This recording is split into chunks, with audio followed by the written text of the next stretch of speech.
भारत में करोड़ों लोग नौकरी के लिए इधर से उधर भागते हैं, लेकिन क्या ये जानते हैं इन कर्मचारियों में से लाखों लोग आज भी ऐसे हैं जिन्हें एक कामगार होने का कोई फायदा नहीं मिलता। बहुत सी कंपनी ऐसी हैं जो एक कर्मचारी को सैलरी के अलावा कुछ नहीं देती, जबकि किसी लिमिटेड कंपनी में काम करने वालों को सैलरी से अलग और भी बहुत से लाभ मिलते हैं, जैसे रिटायर होने पर पेंशन का लाभ और नौकरी के दौरान मेडिकल सुविधाएं। लेकिन बहुत सी कंपनियां आज भी अपने एम्प्लॉयज़ को ईपीएफ में नहीं जोड़ती हैं, लेकिन अब ऐसा नहीं चलेगा। अगर आपने 2017 से 2025 के बीच नौकरी ज्वाइन की है लेकिन अभी तक ईपीएफ यानी कि एम्प्लॉयज़ प्रोविडेंट फंड से नहीं जुड़े हैं, मतलब आपको ईपीएफ का लाभ नहीं मिलता है, तो आपके लिए एक खुशखबरी है। दरअसल भारत सरकार ने 1 नवंबर 2025 से एम्प्लॉयज़ प्रोविडेंट फंड ऑर्गेनाइजेशन यानी कि ईपीएफओ के तहत एक नई स्कीम शुरू की है, जिसका नाम है एम्प्लॉय एनरोलमेंट स्कीम 2025। इस योजना के जरिए ही आपको भी लाभ मिलेगा। तो क्या है ये योजना, इसमें क्या खास है, आप इससे कैसे जुड़ेंगे और इसका क्या फ़ायदा आपको मिलेगा, चलिए इस वीडियो में समझने की कोशिश करते हैं। तो पहले बात खबर की, जैसा कि हमने बताया, एम्प्लॉयज़ प्रोविडेंट फंड ऑर्गेनाइजेशन यानी कि ईपीएफओ ने एक नई स्कीम एम्प्लॉय एनरोलमेंट स्कीम 2025 शुरू की है।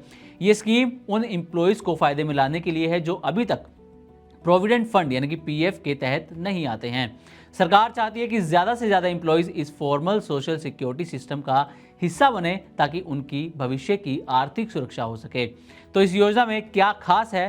खास ये है कि इस योजना के तहत उन सभी कर्मचारियों को ईपीएफ में जोड़ा जाएगा जो अब तक छूट गए थे, और इसमें एम्प्लॉयर का कर्मचारी की तरफ से जो पैसा कटता है उसे भरना नहीं पड़ेगा। अगर पहले ईपीएफ के नाम पर कोई कटौती नहीं हुई है तो एम्प्लॉयर केवल 100 रुपये का मामूली सा जुर्माना देकर कर्मचारी को ईपीएफ में एनरोल करा सकता है।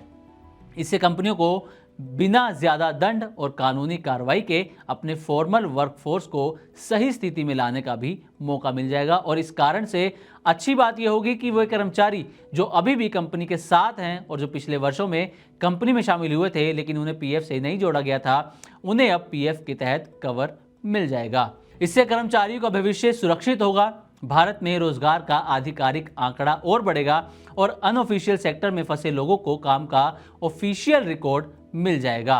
सरकार की कोशिश है कि ज्यादा से ज्यादा कामगार इस स्कीम से जुड़कर आर्थिक तौर पर मजबूत हों। रिपोर्ट्स कहती हैं कि जल्द ही सरकार वेज सीलिंग को 15,000 रुपये से बढ़ाकर 25,000 रुपये कर सकती है, जिससे और ज्यादा कर्मचारी पीएफ से मिलने वाले फायदों के काबिल हो जाएं।